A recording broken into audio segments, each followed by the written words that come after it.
ইলমে বাতেন নাহি যারো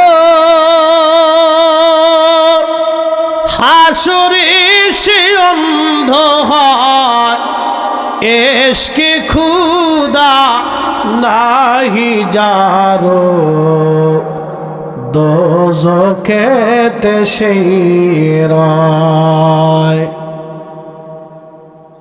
যদি ইশকে খুদা না থাকে তাহলে জাহান্নাম ছাড়া কোনো রাস্তা নাই। বলে ইশকে খুদা কি? ফজরের নামাজের সময় প্রচন্ড শীত, আপনি আল্লাহর ভয়ে শীতের ভিতরে যখন নামাজের কাতারে দাঁড়াবেন, এটিকে বলে ইশকে খুদা। বুঝাইতে পারছেন? এটার নাম ইশকে খুদা। ইশকে খুদা কি বুঝে যা। কোটি কোটি টাকা থাকবে, কোটি কোটি টাকা এক মাসে, কিন্তু আপনি ওই হারাম টাকা ধরেন নাই, আপনি হালালটা ধরে রাখছেন, এটার নাম ইশকে খুদা। মাহে রমজান আসছে, প্রচন্ড অভাবের ভিতর আপনি রোজা ছাড়েন নাই, এটার নাম ইশকে খুদা। ইলমে বাতেন নাহি যারো হাসরে সে অন্ধ হয়, ইশকে খুদা নাহি যারো দোজখেতে সেই রয়। কষ্ট হচ্ছে না আপনাদের? বুঝা টুজা যাইতো তাহলে একসাথে জোরে বলেন তো আল্লাহু আকবার। নবীর ইশকে যারো দিল ভাই, এ ভুবনে কাঁদে না, রোজা হাসরে ভাইজান তারা নবীজির দেখা পাবে না। আল্লাহুম্মা সাল্লি আহা মাশাআল্লাহ। এটা কি?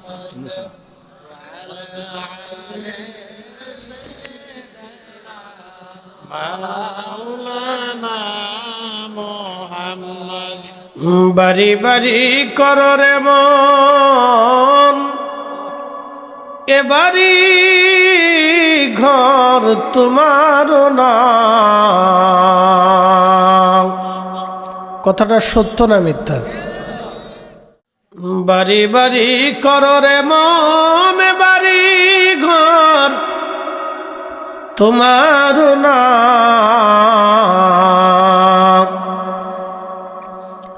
যেই বাড়িতে শুইবারে মন, কবর তাহার ঠিকানা।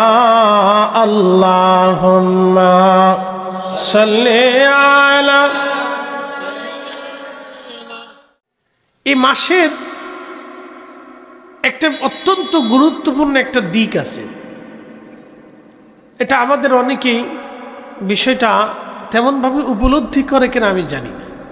আপনাদেরকে বলি, আমার দেহের ভিতরে একটা হাত আছে কিনা না, এই হাতটা কি দেহের বাহিরের অংশ না দেহের সাথের অংশ? এটা দেহের একটা অবিচ্ছেদ্য অংশ, ভালো করে বুঝবেন। আমার মাথাটা দেহের একটা গুরুত্বপূর্ণ অংশ, আমার পা, আমার অঙ্গ প্রত্যঙ্গ, চোখ, কান, নাক, এগুলি দেহের খুবই ইম্পর্টেন্ট গুরুত্বপূর্ণ একটা অংশ। তো ঠিক ইসলামের ভিতরে রমজান একটা গুরুত্বপূর্ণ অংশ, নামাজ একটা গুরুত্বপূর্ণ অংশ, হজ একটা গুরুত্বপূর্ণ অংশ, যাকাত একটা গুরুত্বপূর্ণ অংশ, রাসূল কারীমের সুন্নাহ রীতিনীতি একটা গুরুত্বপূর্ণ অংশ। ঠিক তদ্রূপ লাইলাতুল মেরাজটা মুসলমানদের বিশ্বাসের দিক থেকে অত্যন্ত গুরুত্বপূর্ণ একটা অংশ, অত্যন্ত গুরুত্বপূর্ণ একটা অংশ। অনেকেই মেরাজ কি জিনিস বুঝে না, আবার অনেকে বুঝলেও সেগুলি মামুলি বিষয়ের উপরে রেখে দিয়ে এটাকে তেমন গুরুত্ব আরোপ করে না। কিন্তু কোরআন শরীফে এই ঘটনার ব্যাখ্যা করতে যে আল্লাহ নিজে সর্বপ্রথম সুবহানাল্লাহ শব্দ ব্যবহার করছেন। আপনারা বলেন না সুবহানাল্লাহ? জোরে বলেন, একসাথে বলেন সুবহানাল্লাহ। আল্লাহ নিজেই ঘটনার আলোচনার প্রারম্ভে শুরুতেই আল্লাহ বলছেন সুবহানাল্লাযী আসরা। আসরা হচ্ছে রাত্রিকালীন সফর। রাতের বেলায় যে সফরটা হয় এটাকে আসরা বলা হয়। যেমন আমরা বক্তা যারা আছি আমরা রাত্রিবেলা চলাচল করি খুব বেশি। আপনারা যখন ঘুমান তখন আমরা রাতে চলি। আমাদের রাত হচ্ছে দিনের মতো, দিন হচ্ছে রাতের মতো। জীবনের কত রাত কত রজনী জিকিরের মজলিসে মাহফিল আমাদের কেটে গেছে, আমাদের হিসাব নাই। আল্লাহ অনেক বড় দয়া আল্লাহর এটা। জীবনের অনেক তাহাজ্জুদের সময় আল্লাহর জিকিরের মজলিসে চলে গেছে। যাই হোক, এটা আমাদের জন্য অনেক বড় একটা সৌভাগ্য। আপনাদেরকে নিয়েই আমরা বসি। আপনাদেরও সৌভাগ্য, আমাদেরও সৌভাগ্য, অন্তত রাতটা আমরা আল্লাহর জিকিরে ফিকিরে কাটাইতে পারি। তো খুব মনোযোগ দিবেন, এই রাত্রিকালীন সফরটাকে বলা হয় আসরা, আর দিনের ভ্রমণটাকে সাধারণত সফর বলা হয়। তো এই জন্য কোরআনুল কারীমে আল্লাহ বলে সুবহানাল্লাযী আসরা বিআবদিহি। আজ থেকে 550 বছর আগে বিশ্ববিখ্যাত মুহাদ্দিস, বিশ্ববিখ্যাত ফকিহ, বিশ্বখ্যাত মুজাদ্দিদ হযরতে ইমাম জালালউদ্দিন আব্দুর রহমান সুয়ুতি রহিমাহুল্লাহ, আসেন বসে, উপরে বসে, কষ্ট হবে জি। ইমাম সুয়ুতি রহিমাহুল্লাহ তিনি একটা কিতাব লিখছেন আল কিসাতুল ইসরা, অর্থাৎ মেরাজের রাত্রিবেলার যে ঘটনা ছিল এই ঘটনার উপর একটা কিতাব উনি লিখছেন। ভালো করে বুঝে এই কিতাবের মধ্যে তিনি আবদিহি এর আব্দুন শব্দের ব্যাখ্যা করতে যায় তিনি লিখেছেন আব্দ তাকে বলা হয়। আব্দ শব্দের অর্থ হচ্ছে আল্লাহর বান্দা। ভালো করে বুঝেন। প্রশ্ন করি, নবী আল্লাহর বান্দা, আমরাও আল্লাহর বান্দা, একরকম? একসাথে বলবেন, বুঝে থাকলে বলবেন একরকম। জোরে বলেন একরকম। প্রিয় রাসূলের জীবনে কি কোনোদিন একটা মিথ্যা আছে? আমাদের জীবনে মিথ্যা আছে। প্রিয় রাসূলের জীবনে কি আমানতের চুল পরিমাণ কোনোদিন খেয়ানত হয়েছে? আমাদের আছে। রাসূল করিম জীবনেও কি কোনোদিন মুখ থেকে ভুলেও কখনো ফায়সা কথা বের করছেন? আমরা যত বড় ওয়াইজ হই আমাদের মুখ থেকে ফায়সা কথা এখনো বের হয়ে আসে। শরম এখানে মানে লুকানোর কিছু নাই, এত বুজুর্গি দেখানোর কিছু নাই। যেটা সত্য সেটা সত্যই। কি কথা ঠিক আছে কিনা? লুকানোর কিছু নেই। ফায়সা অনেক সময় বন্ধু বান্ধবের আড্ডায় মিলে ফুরুত করে বের হয়ে চলে আসে। কেউ যদি কয় যে আমার ফায়সা বেরোয় না, আমি কব যে তুমি এত বুজুর্গি সেজো না, বেশি বুজুর্গি এই আমরা দেখা আছে। এ কথা ভুল কথা। ফায়সা আমাদের বের হয়ে আসে। কেন বের হয়? আমাদের গুনাহ আছে। কথা ঠিক আছে কিনা? কি আছে? তো গুনাহ যদি না থাকে তাহলে আমরা আল্লাহর কাছে মাফ চাবো কি নিয়ে? কি কথা কর না কেন? না বুঝলেন না? গুনাহ যদি না থাকে তো মাফ চাবো কি নিয়ে? গুনাহ আছে দেখি তো মাফ চাই। কি কথা ঠিক আছে না? গুনাহ আছে দেখি তো দোয়া করি। কি কথা কন? তো যারা দোয়া মানে না তাদের বুঝে মনে হয় গুনাহ টুনা নাই, তারা একবারে ফ্রেশ বুজুর্গানে দিন আলাইহিমুস সালাতু ওয়াস সালাম। বুঝতে পারছেন? আচ্ছা শোনা যাবে। ওর বাহিরের সাউন্ডটা সুন্দর আছে। তুমি দেখো আরেকটু চেষ্টা করো। তোমার লাগে দোয়া করি আল্লাহ তোমার ব্যবসায় সবুজ বাতি জ্বালাই দিই। না লাল বাতিটা করিনি তাই তো শেষ। কারণ এত রাত্রে মুসল্লিরা যদি আমিন করে ফেলায় তাহলে আল্লাহর কাছে কবুল হয়ে গেলে ব্যবসা কালকে শেষ হয়ে যাবে। এই জন্য সবুজ বাতির দোয়া করে দিলাম। তো ভাইরে তুই একটু চেষ্টা কর যাতে আর একটু সুন্দর হয়। তো অসুবিধা নেই, এমনি তো সুন্দর আছে, দোয়া করি। কারণ ওদের তো ব্যবসা, সবাই কিন্তু একটু আশায় থাকে, ঠিক আছে না? আমরা আলেমরা বদদোয়া করতে পারি না। আল্লাহ আমরা দুনিয়াতে পাঠাইছে দোয়া করার জন্য, আর শয়তানরে পাঠাইছে দোয়া বন্ধ করার জন্য। এই আসতে কর জোরে বলে। আল্লাহ আলেমদেরকে পাঠাইছে দুনিয়াতে কি করার জন্য? দোয়া করার জন্য। আর শয়তানরে পাঠাইছে দোয়া বন্ধ করার জন্য। তো যারা দোয়া বন্ধ করে ওরা শয়তানের দল। কি মন খারাপ করতেছেন আপনারা? আর মন খারাপ করলে কিছু করার নেই তো। আমি কোরআনের বিরুদ্ধে আপনার কোনো তথ্য নিতে পারবো না।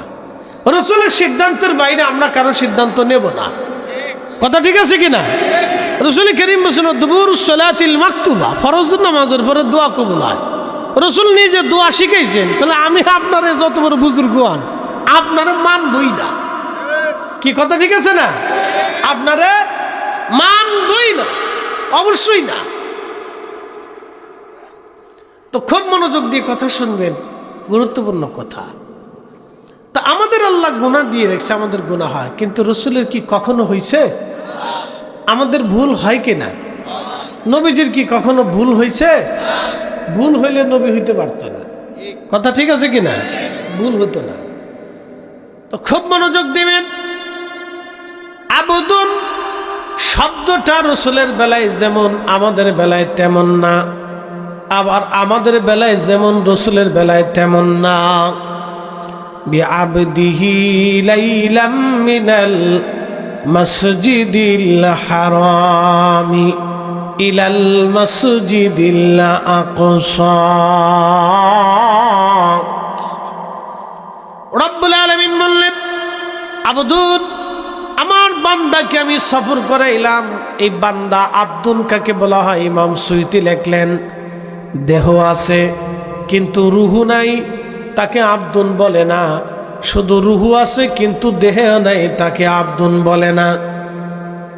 ভালো করে বুঝেন। আচ্ছা বলেন তো, মানুষের রুহু যদি না থাকে তাহলে মানুষে কি বলে? মরা। কথা বুঝেন নাই? মানুষের রুহু যদি না থাকে তা মানুষে কি বলে? মরা, লাশ, মৃত, ডেড বডি। তাহলে রুহু না থাকলে মানুষের আর কোনো কার্যক্ষমতা থাকে না। তো রুহু এটা আল্লাহর সৃষ্টি, এটা আল্লাহর নূর। রুহু কি? নূর। নূর এটা দেখা যায় না, ছোঁয়া যায় না, ধরা যায় না, কিন্তু ও যে আছে এটা সত্য। এই যে আপনার ভিতরে আছে এটা সত্য। এটা আল্লাহর হুকুমে আসছে, আবার হুকুমে চলে যাবে। পৃথিবীর কেউ তারে ধরে রাখতে পারবে না। কথা ঠিক আছে না? পৃথিবীর কেউ তাকে ধরে রাখতে পারবে না, কারো ক্ষমতা নেই। ও আল্লাহর হুকুমে আসছে, যখনই রব হুকুম দিবে তখন ও চলে যাবে, আপনি থাকতে পারবেন না, সুযোগ নেই। তো রুহু যখন চলে যায় তখন শুধু রুহুকে আব্দুন বলে না। শুধু রুহু আবনা, রুহুবিহীন দেহটা আবনা।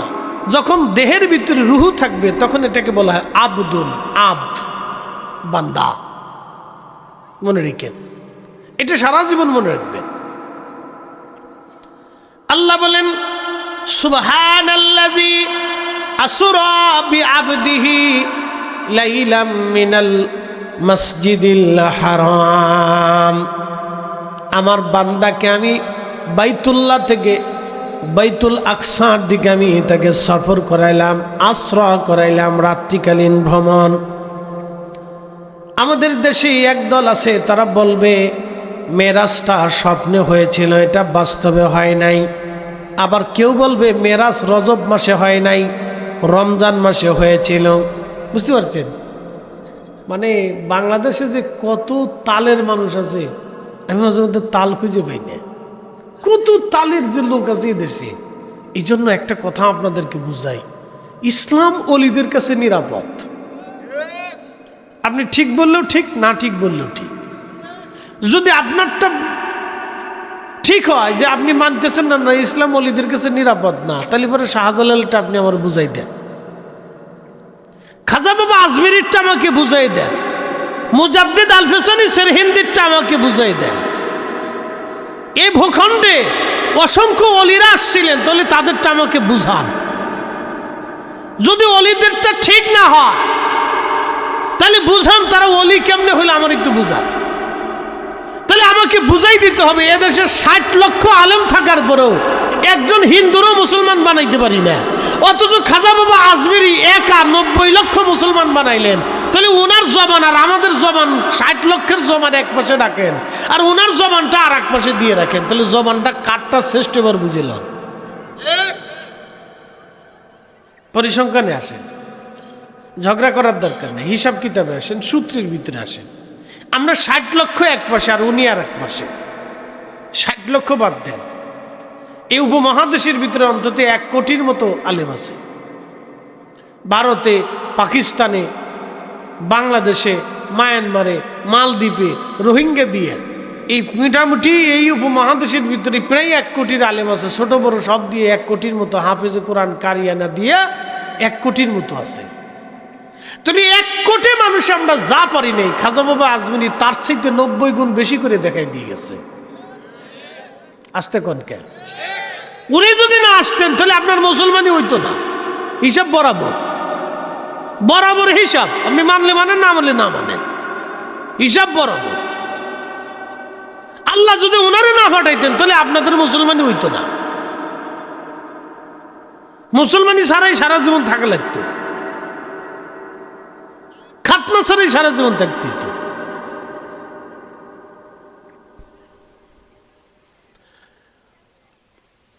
প্রিয় চান্তারাবাসী, খুব মনোযোগ দিবেন। শামীমাবাদ দরবারের মুহিব্বিন যারা আছেন তারাও ভালো করে শুনবেন। ফুরফুরা সিলসিলার যারা আছেন তারা ভালো করে শুনবেন। বিভিন্ন দরবারের মুহিব্বিন, মুরিদিন, আশিকিন যারা আছেন তারাও ভালো করে শুনবেন।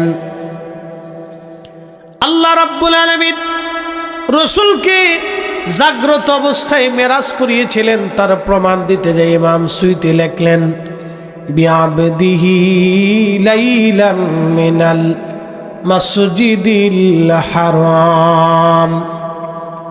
বিআবদিহি বললেন, বান্দা বললেন, দেহ এবং রূহ মোবারক একসাথে নিয়ে নবীজি রওনা করলেন। নবীজি সেই দিন ঘুমের মধ্যে ছিলেন না, কারণ মানুষ যখন ঘুমায় তখন বডি থাকে বিছানার উপরে, কিন্তু তার রুহুটা চলে যায় শূন্যের উপরে। সুবহানাল্লাহ বলবেন না? এটা আল্লাহর কুদরত। মানুষ ঘুমাইলে তার দেহ থেকে বিছানাতে, কিন্তু রুহু চলে যায় আল্লাহর কাছে শূন্যের উপরে। কোন কোন ইমাম লেখছেন এটা আরশে মুআল্লার নিচে থাকে, আবার কেউ বলছেন না এটা প্রথম আসমানে থাকে। ওখান থেকে রুহুটা বডির সাথে কাজ করে। এই জন্য দেখবেন ঘুমন্ত মানুষকে আল্লাহ রসুল হঠাৎ করে ডাক দিতে নিষেধ করে দিচ্ছে। সুন্নত তরিকা হলো ঘুমন্ত মানুষে ধীরে ধীরে ডাক দেয়, ওঠেন ওঠেন ওঠেন, আস্তে আস্তে ওঠেন। কারণ ওই রুহুটা তার বডির সাথে অ্যাডজাস্ট হতে সময় লাগে। আর যদি হঠাৎ করে ডাক দেন, হ্যাঁ ছলিমাদ্দি, তা দেখবেন যে ঘুম থেকে উঠে লাভ দিয়ে কোনো দিশা পাবে না, খুঁজে পায় না, শরীর কাঁপতে থাকে, হার্টবিট বেড়ে যায়। কথা ঠিক আছে না? কোনো তাল খুঁজে পায় না, কোন দিক গেল। বুঝতে পারছেন? এই জন্য রুহুটা আসতে সময় লাগে। এই জন্য মানুষ যখন ঘুমায় তখন ঘুমের সময় তাকে ঘুম থেকে জাগাইতে হলে রসুল করিমের সুন্নত হচ্ছে তাকে ধীরে ধীরে জাগাও, হঠাৎ করে জাগাইও না। দেখছেন হিসাব কত সোজা। আপনি যদি হিসাব না বুঝেন তাহলে তো ইসলামের দোষ না। আমি যদি না বুঝি তাহলে তো ইসলামের দোষ না। তো ইসলামের জায়গায় ঠিকই আছে। আপনি বুঝেন না, সেটা আপনার বুঝের দোষ। আমি বুঝি না, সেটা আমার বুঝের দোষ। ইসলামের জায়গায় আছে। যদি নবীজির মেরাজ স্বপ্নে হতো তাহলে রসুল করিমের দেহ মোবারক থাকতো আরবে, নবীজির দেহ মোবারক থাকতো হাতিমে কাবা অথবা উম্মে হানির ঘরের মধ্যে। আল্লাহ রুহু নিয়ে চলে যেতেন বাইতুল আকসাতে। তখন আল্লাহ আব্দুন শব্দ ব্যবহার করতেন না।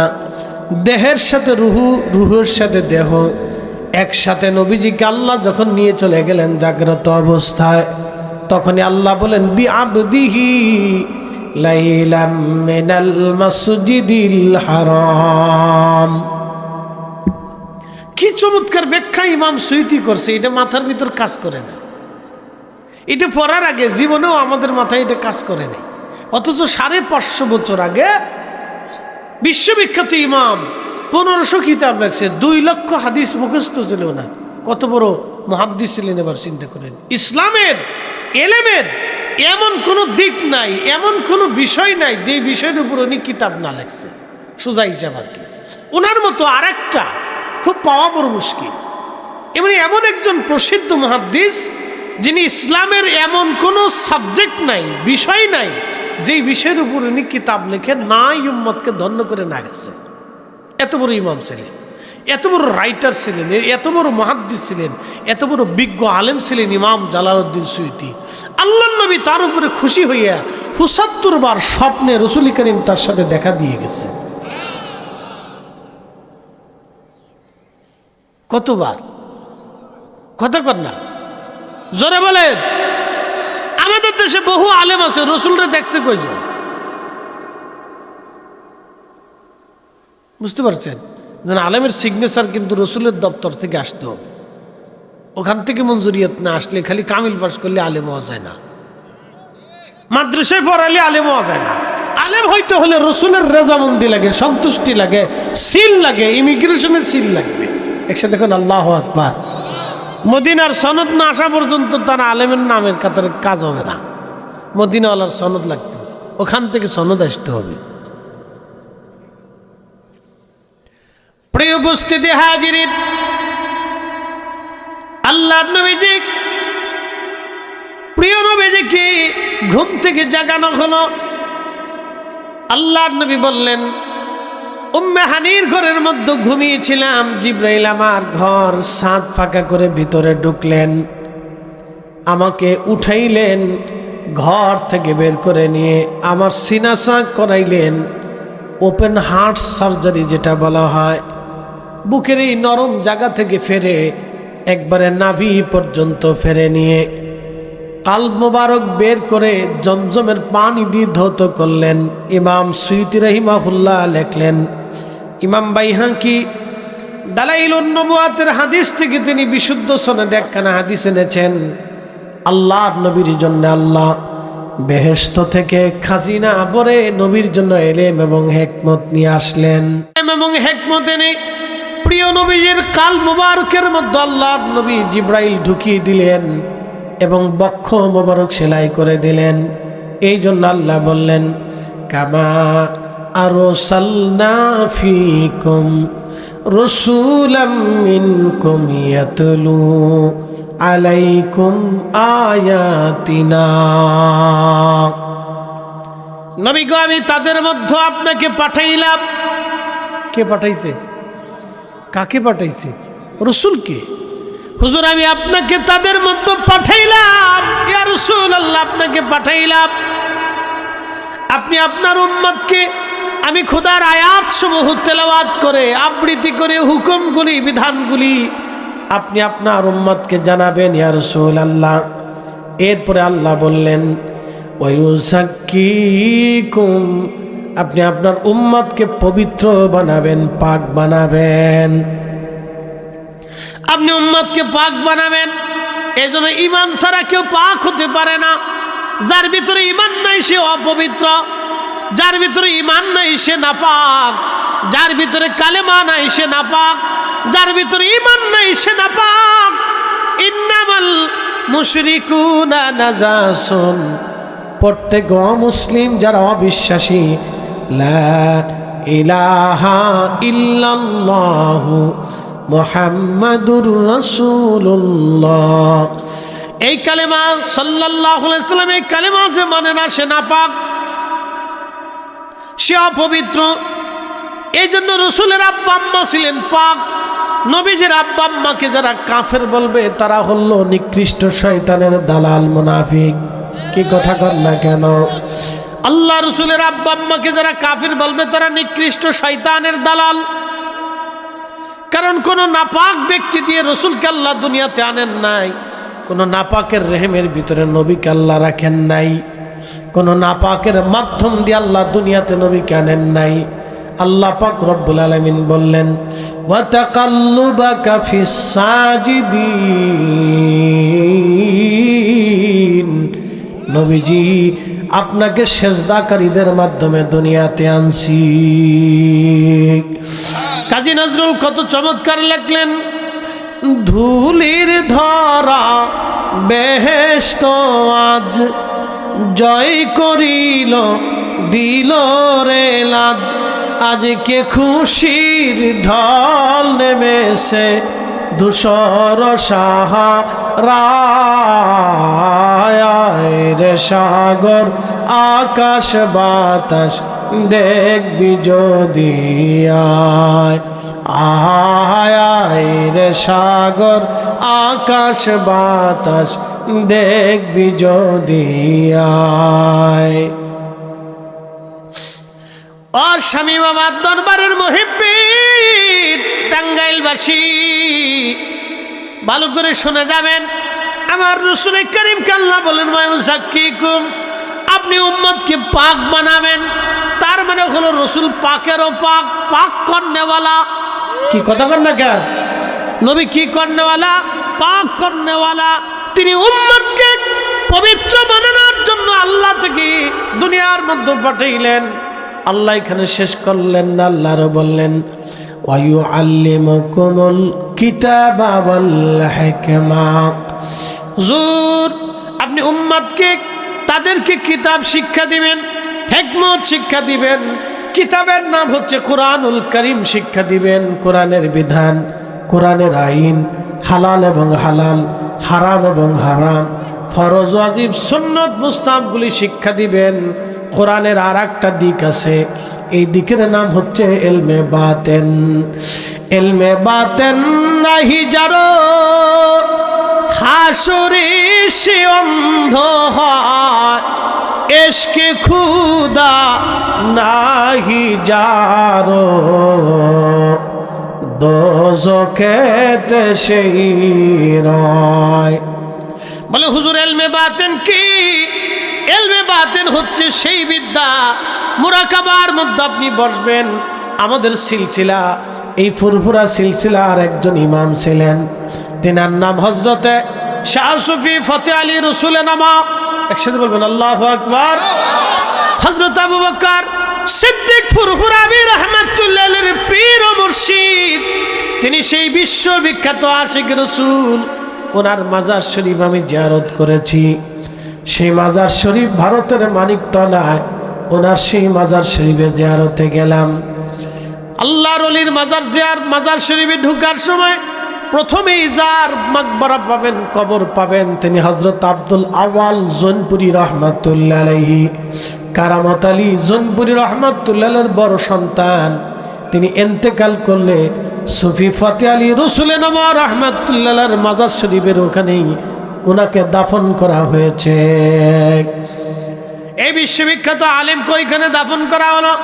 তারপরে ফতেহ আলী রসুলে নামা যারা হাত ধরে ফুলপুরার সিলসিলা এসেছে, যারা হাত ধরে এনায়েতপুরের সিলসিলা এসেছে, যারা হাত ধরে বিশ্ব জাকের মঞ্জিল এসেছে, যারা হাত ধরে হাজার হাজার দরবার ছাড়ছে না ফুরপুরা। এরপরে আপনার সোনাকান্দা থেকে শুরু করে বড় বড় দরবার এসেছে। বাংলাদেশ না, শুধু বাংলাদেশ না, ভারত উপমহাদেশে হাজার হাজার দরবার যার হাত ধরে এসেছে, তার নাম ফতেহ আলী রসুলে নামা রহমাতুল্লাহ আলাইহি। তিনি এমন একজন আল্লাহর আশিক, এমন একজন আশিক রসুল। এই ইলমে বাতিন হলো সেই বিদ্যা, মুরাকাবার মধ্যে তিনি বসাইয়া তিনার মুরিদকে আল্লাহর নবীজির সাথে দিদার করায় দিতেন। আল্লাহু আকবার। হয় না? আরো জোরে জোরে জোরে জোরে। ঠান্ডা হয়ে যায় না, ঠান্ডা হয়ে না, এটা সেই বিদ্যা। ইলমে বাতেন নাহি যারো হাসরে সে অন্ধ রয়, ইশকে খুদা নাহি যারো দোজখেতে সেই রয়।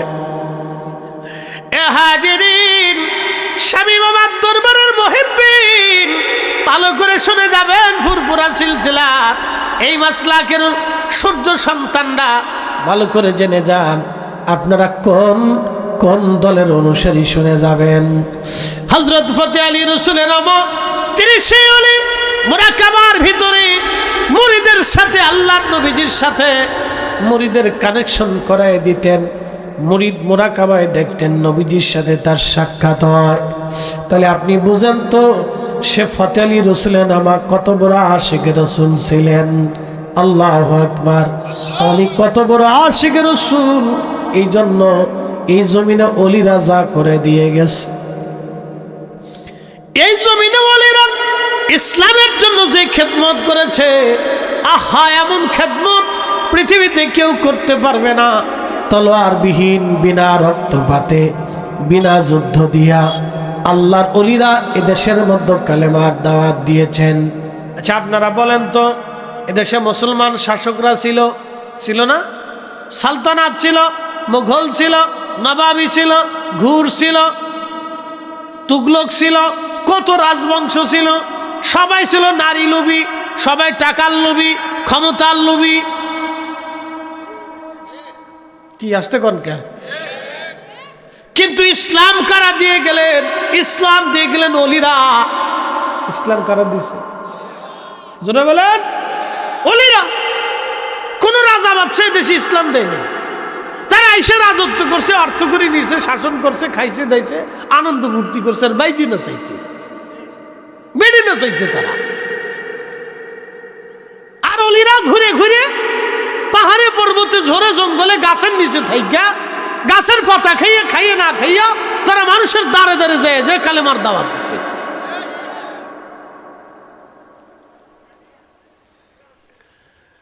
ভাইরা আমার, ভালো করে শুনে যাবেন। বন্ধু আমার, এটার নাম ইলমে বাতিন। কোরআনের দুইটা বিদ্যা, ইলমে জাহির, ইলমে বাতিন। ইলমে জাহির, ইলমে বাতিন। ইলমে জাহির হচ্ছে যে শরীয়তের বিদ্যা। নামাজ কেমনে করা লাগবে, হজ কেমনে করা লাগবে, যাকাত কেমনে দিতে হবে, কুরবানি কেমনে হবে, বিয়ে শাদী কেমনে হবে, আকিকা কেমনে হবে, সুন্নত কেমনে মানতে হবে, এটার নাম ইলমে জাহির। কিন্তু ইলমে বাতিন হলো কোন রাস্তা দিয়ে আল্লাহর নবীর সাথে মুরাকাবায় কথা বলা যাবে, সেটার নাম ইলমে বাতিন। আস্তে কম খেয়ে বলেন। ইলমে বাতিন তারে কয় পানির ভিতরে ফু দিবেন, পানি আর পানি থাকবে না, ওটা ওষুধ হয়ে যাবে, মহা ওষুধ। ওষুধ, মহা ওষুধ বুঝেন? আচ্ছা বলেন তো, ডায়াবেটিসের কোনো শেষ ওষুধ আছে? আছে? দেখাইতে পারবেন ডায়াবেটিসের কোনো শেষ ওষুধ? তো ওলিদের সেই বিদ্যা, পানির মধ্যে ফু দিবে, ডায়াবেটিসের ওষুধ হয়ে যাবে। আস্তে কন, আল্লাহু আকবার। আচ্ছা, কোনো বন্ধা নারীর যখন বাচ্চা একবারে বন্ধাত্ব এসে যায়, ডাক্তার বলে দেন যে আপনার আর কোনোদিন বাচ্চা হবে না। কি কথা ঠিক আছে কিনা? কিন্তু যখন ওলিদের কাছে যায়, তো ওলিদের কাছে যাওয়ার পরে ওলিরা আল্লাহর কাছে দোয়া করে, আল্লাহ আপনি বাচ্চা দিতেই হবে। কি কথা ঠিক আছে কিনা? তখন আল্লাহ তারে বাচ্চা দিয়ে দেয়। ডাক্তারকে কিভাবে হইলো? বলে কেমনে হয়েছে এটা আপনি বুঝবেন না, ওটা উনি দিছে। দিছে কে? দেয় কে? দিতে পারে কে? কিন্তু মাঝখান থেকে এমন একজন সুপারিশ করছে যার সুপারিশ আর আল্লাহ ফিরাই দেয়। ওটার নাম ইলমে বাতিন। ওটার নাম কি? ইলমে বাতিন। ওই ইলমে বাতিন যদি কারো না থাকে, তাহলে সে হাসের অন্ধ হয়ে উঠবে। অর্থাৎ সে কোনো দিশে খুঁজে পাবে না, রাস্তা খুঁজে পাবে না, হাই হুতাশ করবে, শিক্ষের ঢুকার পারবে।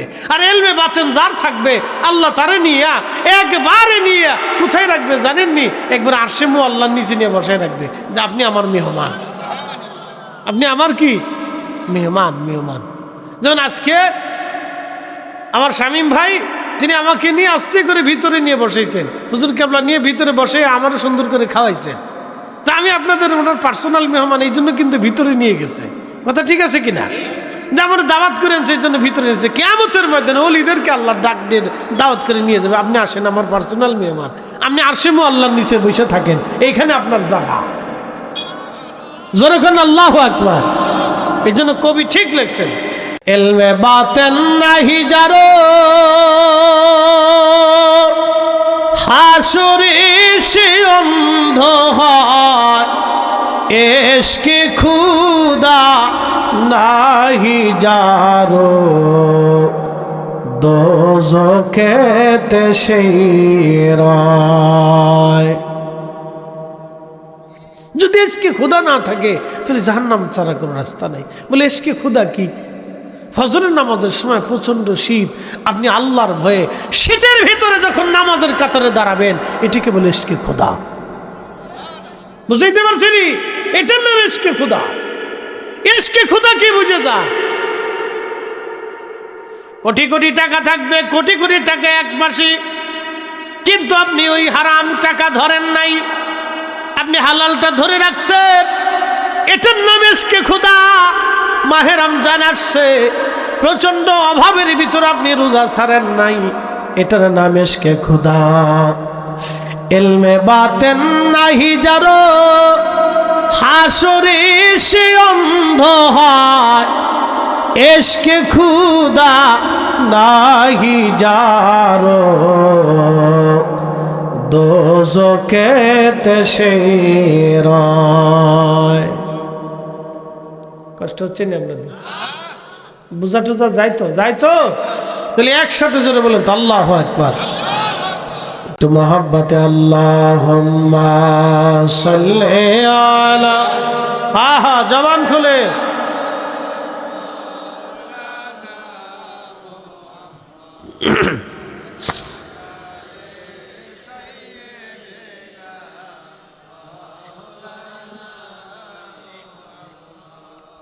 প্রিয় ভাইরা আমার, খুব মনোযোগ দিবেন।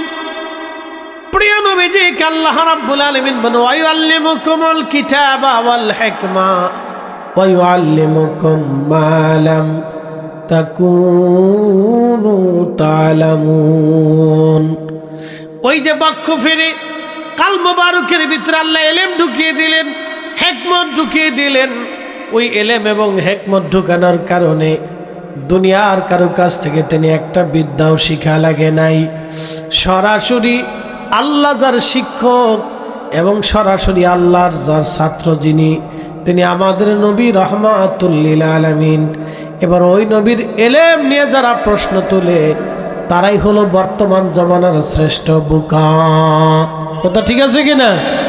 ও রাসূলের এলেম নিয়ে যারা প্রশ্ন তোলে তারা দুনিয়ার সবচেয়ে বড় বোকা। তার মতো বোকা পৃথিবীতে কেউ হতে পারে না, অনেক বড় বোকা।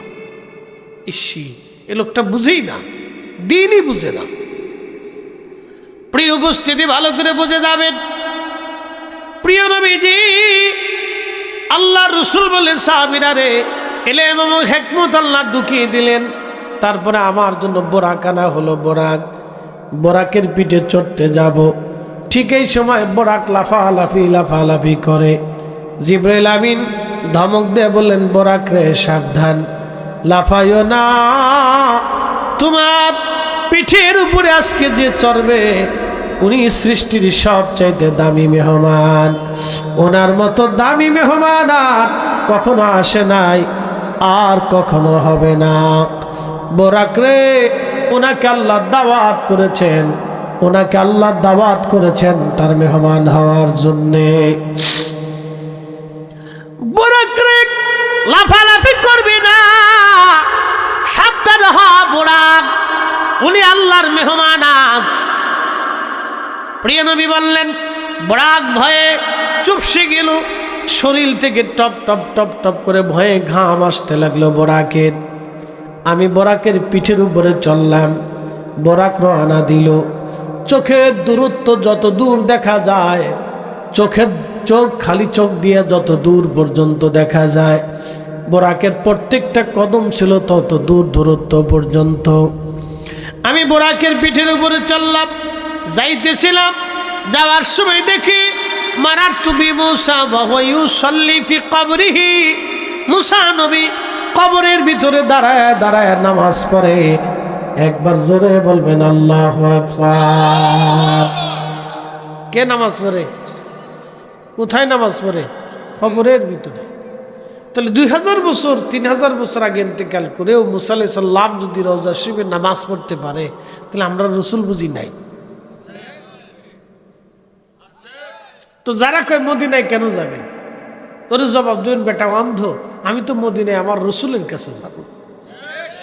কথা ঠিক আছে কিনা? হযরতে রসুল করিমের সাহাবী ছিলেন মেজবানে রাসূল আইয়ুব আনসারী রাদিয়াল্লাহু আনহু।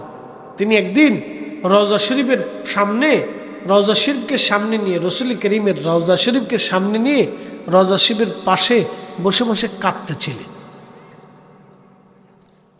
কাঁদতেছিলেন এবং জিয়ারত করতেছিলেন। রওজা শরীফের পাশে বসে কাঁদতেছেন, রওজা শরীফকে সামনে নিয়ে।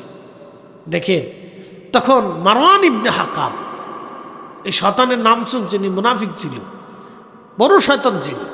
মারওয়ান ইবনে হাকাম এটা আইসে পিছন দিক থেকে ধমক দিয়ে বলতেছে, হে আল্লাহর বান্দা, তুমি জানো তুমি কি করতেছ? মানে ও বুঝাচ্ছে তুমি শিরিক করতেছো, বেদাত করতেছো। মারওয়ান ইবনে হাকাম সেই দিন শিরিক আর বেদাতের মাসলা দিতে যায় সাহাবীকে, বুঝতে পারছেন? এখনকার মতো এরকম আর কি। মারওয়ান ইবনে হাকাম শিরিক আর বেদাতের মাসলা দিতে যে ধমক, যায় আল্লাহর বান্দা তুমি কি জানো কি করো? তখন হযরত রাসূল করিমের সাহাবী মেজবানে রাসূল আইয়ুব আনসারী রাদিয়াল্লাহু আনহু মাথা ঘুরায় দেখেন মারওয়ান ইবনে হাকাম চিল্লাচিল্লি করতেছে। তখন মারওয়ান ইবনে হাকাম দেখে, আরে উনি তো মেজবানে রাসূল, রাসূলের সাহাবী, আমি কারে ধমক দিয়ে বসছি? তো মারওয়ান ইবনে হাকামকে হযরত আইয়ুব আনসারী রাদিয়াল্লাহু আনহু বললেন, হে মারওয়ান, তুমি কে বুঝাইতে চাচ্ছ?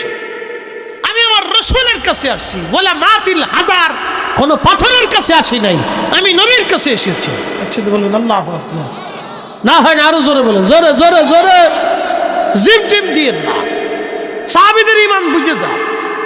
ধমক দিয়ে বলতেছেন, হে মারওয়ান, আমি আমার রাসূলের কাছে আসছি, ওয়ালা মাতিল হাজার, কোন পাথরের কাছে আসি নাই বেটা,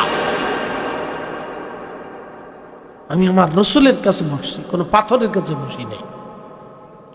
তাদের বক্তব্য ছিল, আমি রাসূলের কাছে আসছি রে বেটা, আমি তো কোনো পাথরের কাছে আসিনি, তুমি আমরা কি বেদাত আর শিরিক বুঝাইতে আসছো?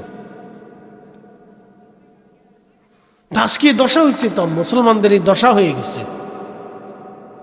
মুসলমানরা রাসূলের রওজা শরীফের পাশে যাবে তো মাসলা বাতাই দিচ্ছে আগেই বাংলাদেশ থেকে, সুন্দর করে বাতাচ্ছে, কি সুন্দর, যে বুকে হাত বেঁধে নামাজ পড়ে একদল আছে, এরা বাতাচ্ছে যে তোমরা হজ করবা কিন্তু মদিনায় যাবা না। মদিনায় তোমার কাজ কি? মদিনায় কিছু নেই। মদিনার মসজিদের নামাজ পড়তে যাবো, ওখানে নামাজ পড়লে 50,000 রাকাতের সওয়াব হয়।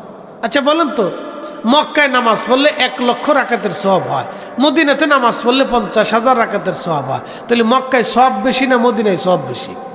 মক্কায় সওয়াব বেশি হিসাব অনুযায়ী, কথা ঠিক আছে না? তা আমার যদি সওয়াবই লাগে তাহলে আমি মক্কাতে থেকে তো সওয়াব দরকার, তাহলে হাজিরা মদিনা যাওয়ার দরকার কি? তাহলে আগের যুগের ওলিরা, সাহাবীরা, বুজুর্গরা, উলামারা কেন মদিনায় গেছে? মদিনায় মূলত তারা সওয়াবের জন্য যাইতেন না, মদিনায় যাইতেন মূলত রাসূলের জন্য, কথা ঠিক আছে কিনা? মদিনায় যায় কার জন্য? নবীর জন্য যায়, রাসূলের জিয়ারতের জন্য যায়। মুসলমান সওয়াবের জন্য মদিনায় যায় না, কারণ সওয়াব মক্কাতেই পাওয়া যায়, কথা ঠিক আছে না? সওয়াব মক্কাতেই পাওয়া যায়। প্রিয় উপস্থিতি হাজিরিন, আল্লাহ রাসূলের সাহাবী আল্লাহর নবী বলেন, আমি দেখলাম মুসা কালিমুল্লাহ নিজ কবরের ভিতরে দাঁড়িয়ে দাঁড়িয়ে তিনি নামাজ পড়তেছেন। আমি মুসা নবীকে ওই অবস্থায় দেখে রওনা দিলাম, চলে গেলাম বাইতুল আকসায়। বাইতুল আকসা যাওয়ার পরে দেখি হযরত মুসা কালিমুল্লাহ বাইতুল আকসার ভিতরে নামাজ পড়তেছে দাঁড়ায়া। মুসা নবীর চুলগুলি কুকরানো কুকরানো, গধূম বর্ণের ছিলেন তিনি, বেশি লম্বাও না বেঠেও না, মিডিয়াম। এর পাশে দেখি ঈসা রুহুল্লাহ নামাজ পড়ে, চুলগুলি ঘাড় বাবড়ি। কি বাবড়ি? ঘাড় বাবড়ি রাসূলের সুন্নত, মনে রেখেন, এটা বেদাত না কিন্তু, ভণ্ডামি না, এটা সুন্নত রাসূল। হযরতে আল্লাহর নবী যে দেখলেন ঈসা রুহুল্লাহর ঘাড় বাবড়ি, চুলগুলি এত সুন্দর। এই বাচ্চারা, এই একজন লাঠি নিয়ে যান, বাপরে বাপ, ও মনে হয় এখানে বাজার বসাইছে। এই বাচ্চারা এদিকে এসো, চলে এসো, সব চলে এসো, মাহফিলের ভিতরে চলে এসো, ভিতরে ঢুকো, ঢুকো ঢুকো ঢুকো ঢুকো ঢুকো ঢুকো ঢুকো, আসো আসো বাবা, আসো আসো, চলে আসো। দেখছো নি, খড়ের ফালা দিয়ে ঘর বানাই ফেলছে, একবার বাড়ি ঘর বানাই ফেলছে। আসো আসো আসো বাবা, আসো আসো, কথা বলা যাবে না বাবা, চলে আসো, সব চলে আসো, ভিতরে এসে বসো। আর নালি ভিতরে সাটাং হয়ে শুয়ে পড়ো, অসুবিধা নেই, ঘুমায় পড়ো, কিন্তু কথা বলা যাবে না, চুপচাপ থাকতে হবে। একসাথে বললেন আল্লাহু আকবার। বাচ্চারা, কথা বলা যাবে না, চুপচাপ বুঝে থাকো, কোনো লড়াচড়া হবে না। যে কথা বলবে আমরা তারা বের করে দেব। আরে এবারে কি থামানো যায় রে? ওই যে মুরগার বাচ্চা দেখেন না, খালি স্যাঁ স্যাঁ স্যাঁ স্যাঁ করে, এখানে থামানো যায় না, খুব মুশকিল। তারপরে ভিতরে বসেই তুমি কিছু করার নেই, যার যারটা তার তার কাছে রাখে, তাহলে আর সমস্যা নেই। কারণ ভাতিজা আসলে কাছে নিয়ে আসেন, বাচ্চা হলে কাছে নিয়ে পাশে বসায় রাখে, ঘুম পারলে ঘুমায় পড়ায় দেন, শুয়ে থাকুক, অসুবিধা নেই।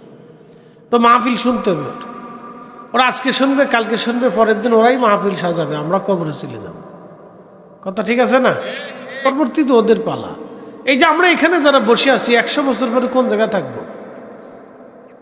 আল্লাহর কাছে। কি কথা ঠিক আছে না? কার কাছে চলে যাব? আল্লাহর কাছে চলে যাব, সোজা হিসাব। বাকি 100 বছরের পরে নতুন প্রজন্ম আসবে, তারা নাস্তিক হবে না, মুসলমান হবে না, জিকির করবে না, করবে না আমরা জানি না, না হাফ প্যান্ট পরে রাস্তা দিয়ে হাঁটবে, না লেংটি পরে হাঁটবে, আমরা তাও জানি না। এখন যে অবস্থা হয়েছে, বাকি 20 বছর পরে বলাবেন হাফ প্যান্ট পরে রাস্তা দিয়ে হাঁটবে।